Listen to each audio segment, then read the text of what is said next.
I'm the vampire Lestat. I'm 6 feet tall, have blue-gray eyes that sometimes appear violet, and a lean, athletic build. My hair is blonde and thick and hangs to my shoulders, and over the years it's become lighter, so that at times it seems pure white.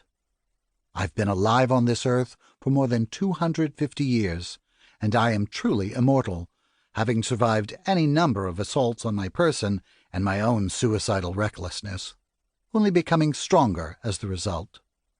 My face is square, my mouth full and sensual, my nose insignificant, and I'm perhaps one of the most conventional-looking of the undead you'll ever see. Almost all vampires are beautiful. They are picked for their beauty.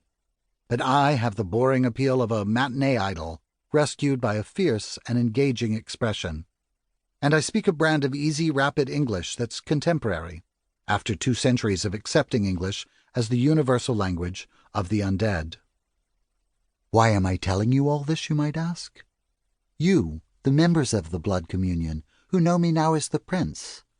Am I not the Lestat so vividly described in Louis's florid memoir? Am I not the same Lestat who became a super rock star for a brief time in the 1980s, publicizing the secrets of our tribe in film and song? Yes, I am that person, most certainly, perhaps the only vampire known to just about every blood drinker on the planet by name and by sight. Yes, I made those rock videos that revealed our ancient parents, Akasha and Ankhil, and how we might all perish if one or both of them were destroyed. Yes, I wrote other books after my autobiography, and yes, I am indeed the prince, now ruling from my chateau in the remote mountains of France. But it's been many a year since I addressed you directly, and some of you weren't born when I penned my autobiography. Some of you weren't born to darkness until very recently, and some of you might not believe in the story of the vampire Lestat as it's been related to you, or the history of how Lestat became the host to the sacred core of all the tribe, and then finally, released from that burden, survived as the ruler upon whom order and survival now depend. Make no mistake, the books Prince Lestat and the Realms of Atlantis were penned by me, and all they related has indeed happened, and those many blood drinkers described in the 2 books are accurately portrayed. But the time has come for me, once again, to address you intimately, and to shape this narrative in my own inimitable and informal fashion, as I seek to relate to you all that I think you should know. And the first thing which I must tell you is that I write now for you, for my fellow blood drinkers, the members of the blood communion, and no one else. Of course this book will fall into mortal hands, but it will be perceived as fiction, no matter how obvious it may be that it is not. All the books of the Vampire Chronicles have been received as fiction the world over, and always have been. The few mortals who interact with me in the vicinity of my ancestral home believe me to be an eccentric human who enjoys impersonating a vampire, the leader of a strange cult of like-minded vampire impersonators who gather under my roof to engage in romantic retreats from the busy modern world. This remains our greatest protection, this cynical dismissal of us as real, true monsters, in an era that just might be more dangerous to us than any other through which we've lived. But I will not dwell on the matter in this narrative. The story I'm going to tell has little or nothing to do with the modern world. It's a tale as old as tale-telling itself, about the struggle of individuals to find and defend their place in a timeless universe, alongside all the other children of the earth and the sun and the moon and the stars.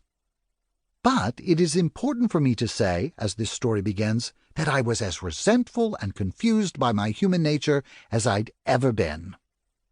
If you do go back to my autobiography, you'll likely see how much I wanted humans to believe in us, how boldly I shaped my narrative as a challenge. Come, fight us, wipe us out.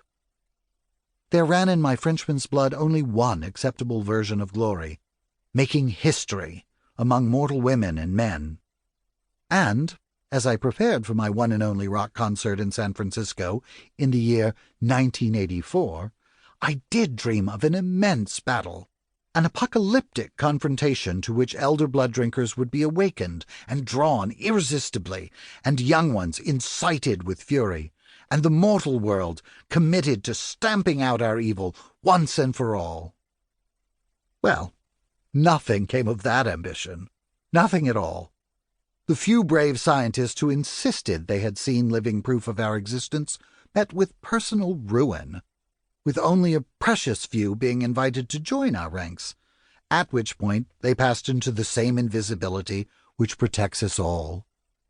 Over the years, being the rebel and the brat that I am, I created another great sensation, described in my memoir, Memnoch the Devil.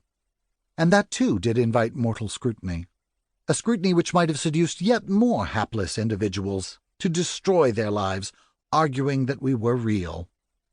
But that brief damage to the fabric of the reasonable world was corrected immediately by clever blood drinkers who removed all forensic evidence of us from laboratories in New York City. And within a month, all the excitement stirred up by me and my blessed veil of St. Veronica was over, with the relic itself gone to the crypts of the Vatican in Rome. The Talamasca, an ancient order of scholars, managed to obtain it after that, and subsequent to their acquiring it, the veil was destroyed.